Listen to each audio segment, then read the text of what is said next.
स्वातंत्र्यसेनानी चुडामण अण्णा पाटील यांचं अजिंक्य संघर्ष चळवळ आणि जनसेवेचा प्रवास या चरित्रांचं प्रकाशन मुख्यमंत्री देवेंद्र फडणवीस यांच्या हस्ते करण्यात आलं। मुंबईतील एनसीपीए सभागृहामध्ये पुस्तक प्रकाशन सोहळा पार पडला। कार्यक्रमाला अभिनेते अनुपम खेर, मंत्री आशिष शेलार, विनय सहस्त्रबुद्धे, मंत्री जयकुमार रावल, आमदार चित्रा वाघ, खासदार शोभा बच्छाव, शेकापचे जयंत पाटील, मंत्री पंकज भोयर उपस्थित होते। चुडामण अण्णा पाटील यांचा संघर्ष करणारा स्वभाव होता।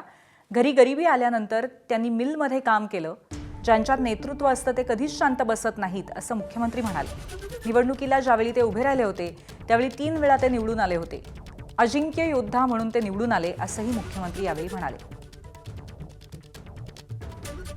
कैलासवासी चुडामण अण्णा यांच्या जीवनावर आधारित जे काही जीवनचरित्र तयार झालं त्याच्या प्रकाशनाकरता सगळे लोक उपस्थित आहोत।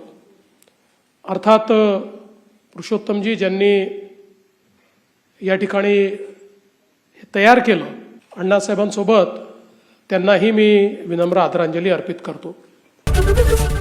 एबीपी माझा, उघडा डोळे बघा नीट।